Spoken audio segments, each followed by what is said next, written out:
وكذا وكذا اعطيني. اما انا جايه ستوب نو بليز نو. السلام عليكم ورحمة الله وبركاته. مeel baad uga daawaneysaan anigoo boofin channel anaga daawaneysan waa boofin official fadlan dadka ku guuleysan soo boqonaysan subscribe tan iyo ilaa muuqaal kale inoo saar aad baan salaamaya mideeda kale waxaan rabaa inaad subscribe isaataan waxaan ku taaganahay wadadii ku gaari lahaa ay kontonku marka asxaabta ay leeyahay hoos ay digina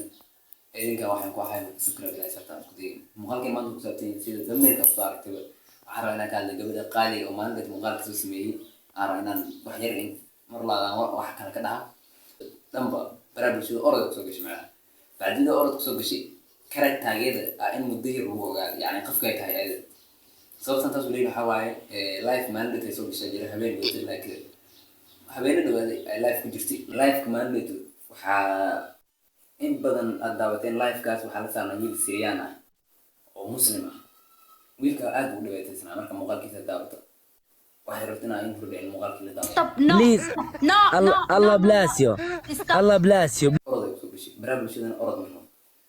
nolosheeda speed ku furan wax la dhaha nolosha speed ku furan ma fiicna bacdi markaan saa ku leeyahay waxaan kala joogaa like gabadhan isla weyni yar ku jirta macnaha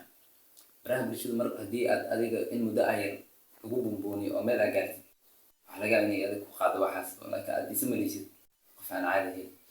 taana kibir waaye kibirkina in badan horta waa lagu jawaabay qofku guuleysanaa kibirka ma jira intaan muuqaalkan ka hadlin waa in ka raali gelina horta maanta camera iyo wax ma soo qaadin telefoon ku duubayaa waxaa laga yaabaa inaad muuqaalkaad la yara yaabto tanna waxaa waaye aniga si accidentally aan sheekadaan ku arkay waana ka xumaada walaa boqolkiiba boqol sidaa darteed ay ugu qasabtay in maaragtay aan degdeg ku duubo xitaa camerada iyo waxaa maaragtay xaafadda iska yeelaan guryaana ujeetaan waa guri yar oo maaragtay yar walaalkay aroosina ku gala rabo maanta anoo iska soo booqday ay gashini oo gabadhi ka hadlay hadisaan muuqaalka kuu soo dhigo darteed aan u duubayaa camera xitaa ma haystid baraha bulshada isla weynada way xuntahay markaa noloshaada aad ku jirto isla weyne wax la yiraahdo wax yaroo isla weyne hadday kugu jirto meel ma gaaraysid marka gabadhan wiilkaas wuxuu dhahay inuu hal life ila ciyaar life tiktok tay xitaa waan soo dhigay dadka tiktok tay ku xiran maalintaan soo hadlay hal life ila ciyaar hal game way diiday ayadoo ku jeesjeesaysa ay life ka saartay dad badan oo baraha bulshada ku jira aniga youtuber ka soo hadlay weli ma arkin laakiin waxaan malaynayaa inuu tiktokera badan ay ka soo hadleen gabadhan wiilka si xun ah ugu jeesjeesatay like ayadoo qaab daran ah qaab si xun ah ula hadlaysa ay life ka saartay mideeda kale wiilka ingiriis uu ku hadlayaa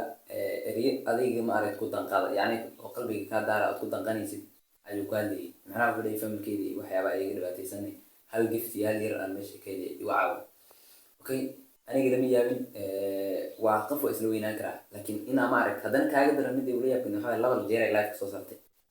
marba haddii aad qofka ku adkeynayso life kala soo saaro rebaadiinimada hays midaas waa maxaa yeele qofka haddii adaan keeni baraha bulshada dad badan oo caana qafaysan keenina mararka qaar request kusoo dirsanaa ku dhaha life inuu kugu soo codsana marka codsiga inaa kaaga bashmaa marba haddaadan rabin inaa qof kale aad life kala saarnaa ayada rebaadiinimaa qaaday lifekay soo saartay kadibna sumaya walaal dad badan oo caana kasoo hadlay saa darteed waxay isku dayday inay mar lacday issaxdo oo yani qaladkeeda ay saxdo ma xumo qof biniaadan qalad waa galaa diyaar waayo taa waa ku qaadanay mar waada life soo saartay laha soo saartay dad badan aa dhehayay qaali waa kaasaa gabar fiican waaye wiilka lifeka mar labaad ay kusoo celisay maxaa hadiska gudgusiin gabadha maxaa wax ugu sheegaysiin okay anaga waxba kuma haysano gabadha waxaan ka rabno malaha anaga wixii saxan leh u sheegoynaa meelaha bacdi anaga haddii aan youtubera ama dadka wax kasoo hadlaanahnay waxun adiga kulma raadinayn waa un wixii adigaa samaysan baa lagu baraha bulshada waxaan waa kusoo jafayna anaga adaa xalays gabadhii wiilka mar labaad soo saartay ayadoo mar labaad soo saartay oo dadka hadalkooda u yeelaysay ay weli si fiican ula hadlayeen meeshaan ila daawaya وكذا وكذا اعطيني. اما انا جايه فتحت البث عشان موضوع ثاني مو انك تجي وتزعجني. meeshaan waxaad ka fahmaysaa in maaragtay marka muuqaalka dad daawatay waxaad ka dareemaysaa gabadhan inaysan weli qanacsanayn oysan qalbigeeda raali ka ahayn ninkaani ay si degan anaha life kula saarnaan ayuu carlo iyo dad badan oo caan ognahay aa jira marka lifeka qof aan hayn aad la soo saaran si daacad uu kulmo oo yani qofka hadduu dhibaataysan yahay mararka qaar waxaan arki jiray maamo dhibaataysan oo carruur haysata oo dhexaysa urniyo ayuu carlo waxaa ka codsanaya inuu maarata life ila soo fuulo beena maaha ayuu carlo intuu maarata dhaha diyaaran ku hay life aan kula soo fuulo maalintaa si deganaana ayaad qofka kusoo dhaweyna lifekan waa la saarna qofka aad life kala galoweyna caan maaha waa maamo dhibaataysan marka haddaaba caan tahay ma fiican inaad isla weynaatid qofka hadduu ku baahan yahay mar inaad lifeka aad saartaa fiican si aad adigu caawisid gabadhi markii laad af carabiga ku hadlaysa aan fahmayay adiga haddaa fahmaysa af carabiga waxaan ka codsanaynaa commentiga waxaa sheegtay ay usoo sheegtid laakiin ana waxaan fahmayaa inaysan gabadhaan ay weli si fiican ula hadlaynin ninkaas Syrianka ah muslimka ah ana waxaan fahamsanahay ninkan inuu muslim yahay adigna aysan fiicnayn inaan ula hadlo xitaa haddii muslimnimo ay kugu jirin ila aadinimo xitaa inaa u fiirsaay oo aad qofkaa ka danqaato maxay yeelay qofkan waa isla brother waa walaalkaada oo dhibaataysan haddana waqti waxaa la dhahay adduunyadan qofka aad ku xumeynaysa inuu noqon qof dhibaataysan qof like dhibaato ay haysato marka aad ku adkaysid ma wanaagsan maxay qofku waa kuu baahan yahay aduu kaa codsado in amaarka caawiso weligaada aysan dhicin qof kuu baahan inaad istaagtid waayo maalin ayaa dhici doonta adiga dadka u baahan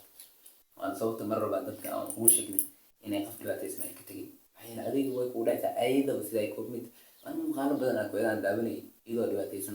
mar la caawiyey maxaa kugu kalifaa inaad dadka aad adigana si xun yeesho